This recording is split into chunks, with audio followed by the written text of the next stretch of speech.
জুলাই গণ অভ্যুত্থানের ঘোষণাপত্রকে সামনে রেখে 5 দিনের কর্মসূচি দিয়েছে বৈষম্য বিরোধী ছাত্র আন্দোলন ও জাতীয় নাগরিক কমিটি।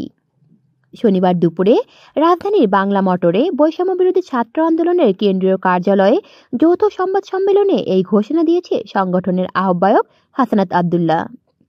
তিনি বলেন, জুলাই গণ অভ্যুত্থানের ঘোষণাপত্রকে সামনে রেখে মানুষের আশা আকাঙ্ক্ষা জানার লক্ষ্যে আগামী 6 জানুয়ারি থেকে 11 জানুয়ারি পর্যন্ত সারা দেশে গণসংযোগ চালাবে বৈষম্য বিরোধী ছাত্র আন্দোলন ও জাতীয় নাগরিক কমিটি। ঘোষণাপত্রের ব্যাপারে রাজনৈতিক দলগুলো ও মানুষের মতামত জানার বিষয়ে সরকারের পদক্ষেপ এখনো দৃশ্যমান নয় দাবি করে হাসানাত বলেন, এই বিষয়ে সরকার কার্যকরী উদ্যোগ নিলে আমাদের কাছে সহযোগিতা চাইলে বৈষম্য বিরোধী ছাত্র আন্দোলন ও জাতীয় নাগরিক কমিটি প্রস্তুত।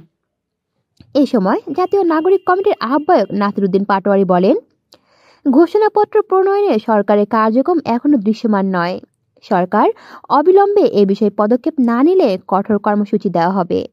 মানুষের আশা আকাঙ্ক্ষার প্রতিফলন ঘটাতে বিপ্লবের ঘোষণাপত্র প্রণয়ন সবাইকে ঐক্যবদ্ধ হওয়ার আহ্বান জানিয়েছেন তিনি।